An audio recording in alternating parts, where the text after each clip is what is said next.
Military courts میں civilians کا trial supreme court کو آگاہ کیے بغیر شروع نہیں ہوگا۔ ٹرائل کے دوران ملزمان کو لیگل ٹیم اور فیملی تک رسائی حاصل ہوگی۔ ملٹری کورٹس کے فیصلے میں تفصیلی وجوہات بھی دی جائیں گی۔ اٹارنی جنرل نے سپریم کورٹ کو یقین دہانیاں کروا دی۔ عدالت کو بتایا ابھی تک کسی ملزم کا فوجی عدالت میں ٹرائل شروع نہیں ہوا۔ ابھی تک زیر حراست کسی شہری پر سزائے موت یا عمر قید کی دفعہ نہیں لگائی۔ فوجی عدالتوں میں سویلینز کے ٹرائل کے خلاف درخواست پر سماعت کا تحریری حکم نامہ جاری۔ عدالت کا حکم امتناع دینے سے انکار۔ زیر حراست افراد کو بنیادی حقوق ملنے چاہیے۔ بنیادی حقوق کو صرف قانون سازی کے ذریعے ختم کیا جا سکتا ہے۔ سویلینز کے ملٹری کورٹ میں ٹرائل کے خلاف درخواست پر سماعت میں چیف جسٹس کے ریمارکس۔ اٹارنی جنرل نے ملزمان کو اپیل کے حق پر جواب کے لیے مہلت مانگ لی۔ اس وقت جو ہو رہا ہے وہ ضیاء دور میں ہوتا تھا۔ وکیل لطیف کھوسا کا مکالمہ، یہ ضیاء دور نہیں، مارشل لا لگا تو مداخلت کریں گے، چیف جسٹس کا مکالمہ۔ کیس کی سماعت 1 اگست تک ملتوی۔ جناح ہاؤس حملہ کیس میں چیئرمین پی ٹی آئی قصوروار قرار۔ جی آئی ٹی نے مزید تفتیش کے لیے گرفتاری طلب کر لی۔ چیئرمین پی ٹی آئی کا بیان شواہد سے متصادم نکلا۔ شاہ محمود قریشی، حماد اظہر، مراد سعید اور علی امین گنڈاپور پر بھی واقعے کی منصوبہ بندی اور عمل درآمد کرانا ثابت ہو گیا۔ پی ٹی آئی رہنماؤں کے بلوائیوں سے رابطے اور موبائل کالز کا ریکارڈ مل گیا۔ جی آئی ٹی کی رپورٹ میں دعویٰ، لاہور میں 9 مئی واقعے پر ایک اور جی آئی ٹی کی بھی تشکیل۔ لاہور ہائی کورٹ نے جناح ہاؤس حملے کیس سمیت 5 مقدمات میں چیئرمین پی ٹی آئی کی عبوری ضمانت میں 8 اگست تک توسیع کر دی۔ آئندہ سماعت پر دلائل کے لیے وکلاء کی طلبی۔ انسداد دہشت گردی عدالت نے شاہ محمود قریشی اور اسد عمر کی عبوری ضمانت میں بھی 8 اگست تک توسیع کر دی۔ 190 ملین پاؤنڈ کیس میں بڑی پیش رفت۔ سابق وزیر اعظم کے پرنسپل سیکریٹری اعظم خان نے نیب تحقیقات میں ہر قسم کے تعاون کی یقین دہانی کرا دی۔ برطانوی ایجنسی کا مراسلہ خفیہ تھا۔ سمری میں بنیادی کردار ایسٹ ریکوری یونٹ اور شہزاد اکبر کا تھا۔ وفاقی کابینہ سے خفیہ طور پر منظوری لی گئی۔ اعظم خان نے تفتیشی ٹیم کے سامنے بیان قلم بند کرا دیا۔ نیب ٹیم کے اعظم خان سے القادر ٹرسٹ کے حوالے سے بھی سوالات۔ عام انتخابات کے لیے اسمبلیاں کب توڑی جائیں؟ نگراں وزیر اعظم کس کو بنائیں؟ وزیر اعظم نے مذاکرات کے لیے 5 رکنی کمیٹی قائم کر دی۔ سردار ایاز صادق، خواجہ سعد رفیق، خواجہ آصف، احسن اقبال اور اسحاق ڈار اتحادی جماعتوں سے بات چیت کریں گے۔ لیگی کمیٹی نواز شریف سے بھی براہ راست رابطے میں رہے گی۔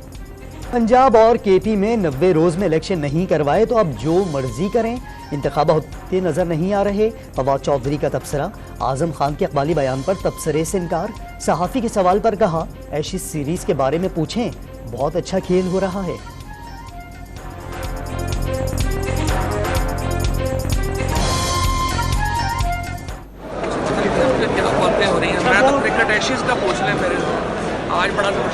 سندھ حکومت کا سیلاب سے بے گھر افراد کے لیے 20 لاکھ گھر بنا کر دینے کا اعلان۔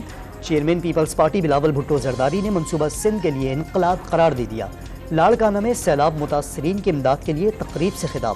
مشکل معاشی حالات کے باوجود غریبوں کی مدد اور خواتین کو معاشی طور پر مضبوط کرنے کا اعلان۔ وزیر اعظم کی زیر صدارت معاشی بحالی کے پیکس کمیٹی کا اجلاس۔ سرمایہ کاروں تک رسائی کی حکمت عملی پر اطمینان کا اظہار۔ زراعت، آئی ٹی، توانائی سمیت کئی شعبوں میں سرمایہ کاری حاصل کرنے کا فیصلہ۔ وزیر خزانہ اسحاق ڈار نے زرعی اور تعمیراتی شعبے پر ٹیکس نہ بڑھانے کا اعلان کر دیا۔ کوشش ہوگی زر مبادلہ ذخائر کو بہتر انداز میں چھوڑ کر جائیں۔ گزشتہ حکومت کی ناقص پالیسیوں سے ملکی معیشت کو نقصان ہوا۔ اسحاق ڈار کے قومی اسمبلی میں بار۔ چیف جسٹس نے جسٹس قاضی فائز عیسیٰ کے خلاف کیوریٹو ریویو کے معاملے پر تحریری حکم نامہ جاری کر دیا۔ پاکستان کے قانون میں کیوریٹو ریویو کی کوئی گنجائش نہیں، اپیل واپس لینے کی بنیاد پر خارج کی جاتی ہے۔ چیف جسٹس عمر عطا بندیال نے تحریری حکم نامہ جاری کر دیا۔ شہر قائد میں کچھ دیر کی بارش نے ہی انتظامیہ کے دعووں کی قلعی کھول دی۔ بارش کے کئی گھنٹوں بعد بھی ڈی سی سینٹرل آفس پر برساتی پانی انتظامیہ کو منہ چڑھانے لگا۔ ناگن چورنگی پر نالہ ابلنے سے سڑکیں تالاب میں تبدیل۔ شہر قائد میں آج سے 24 جولائی تک مزید بارشوں کی پیشگوئی۔ اسلام آباد، مری، گجرانوالہ، جہلم اور نواب شاہ میں بھی بادل خوب برسے۔ جہلم کی سڑکیں اور گلیاں ندی نالوں میں تبدیل۔ حیدرآباد اور نواب شاہ میں تیز بارش۔ بلوچستان کے مختلف علاقوں میں موسلا دھار برسات۔ ڈیرہ لہیار اور قریبی علاقوں میں جل تھل ایک ہو گیا۔ آج سے 26 جولائی تک پنجاب میں مزید بارشوں کا امکان۔ ڈی جی خان اور بلوچستان کے سرحدی علاقوں کے ندی نالوں میں طغیانی کا خدشہ۔ بھارت کی جانب سے مزید پانی چھوڑنے پر دریائے چناب میں چنیوٹ اور بہاول نگر کے مقام پر نچلے درجے کا سیلاب۔ نشیبی علاقوں کے مکینوں کی محفوظ مقامات پر منتقلی۔ دریائے ستلج میں بھی بہاؤ تیز ہو گیا۔ حفاظتی بند ٹوٹنے سے زمینیں ڈوبنے کا خدشہ۔ چترال کی وادی یارخو میں سیلابی ریلے سے 5 گھر گر گئے، 2 کو جزوی نقصان پہنچا۔ سویڈن میں ملعون شخص کی ایک بار پھر قرآن پاک کی بے حرمتی، عراقی پرچم کی بھی تذلیل۔ بغداد نے سویڈش سفیر کو عراق بدر کر دیا، سویڈن سے سفارتی تعلقات منقطع کر دیے۔ عرب پارلیمنٹ کا بھی سویڈن کے سیاسی و اقتصادی بائیکاٹ کا مطالبہ۔ وزیر اعظم شہباز شریف کی بھی قرآن پاک کی بے حرمتی کے واقعے کی شدید مذمت۔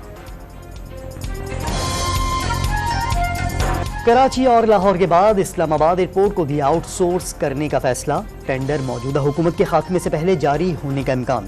ایئرپورٹ کی سیکیورٹی اور ٹریفک کنٹرول شعبے سول ایویشن کے نگرانی میں ہی رہیں گے۔ وفاقی وزیر ہوابازی سعد رفیق نے ہوائی اڈوں کو بیچنے یا گروی رکھنے کا تاثر مسترد کر دیا۔ قومی ایئر لائن ری اسٹرکچر نہ کیے جانے پر 1.5 سال میں بند ہونے کے خدشے کا اظہار۔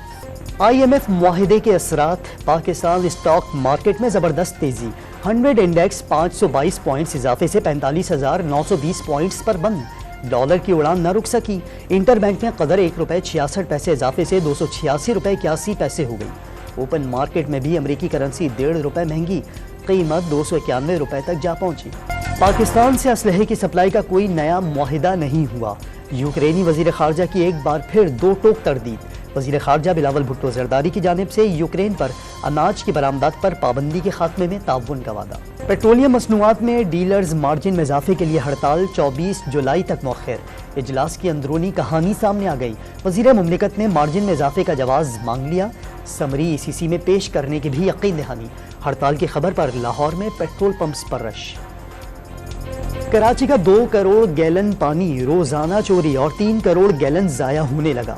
ہب سے آنے والی لائن میں 270 غیر قانونی کنیکشنز کا انکشاف، 27 منقطع کر دیے گئے۔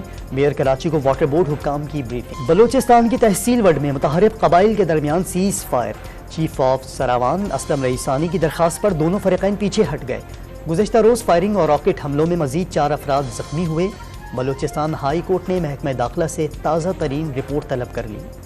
شہر قائد میں بجلی کی لوڈ شیڈنگ جاری، ابو الحسن اصفہانی روڈ پر شہریوں کا صبر جواب دے گیا، 10 سے 12 گھنٹے لوڈ شیڈنگ ناقابل برداشت قرار۔ پنجاب میں بچوں پر تشدد اور جنسی ہراسگی کے بڑھتے واقعات پر حکومت کا فیصلہ، اسکولوں میں بچوں کو آگاہی فراہم کرنے کے لیے اقدامات کی ہدایت، اسکولوں سے 25 جولائی تک رپورٹ بھی طلب کر لی گئی۔ کشتی حادثے میں جاں بحق افراد کی میتیں پاکستان پہنچنا شروع ہو گئیں، عبد الواحد اور محمد طاہر کے جسد خاکی پہنچنے پر گجرات میں کوہرام، لواحقین نے آہوں اور سسکیوں میں سپرد خاک کر دیا۔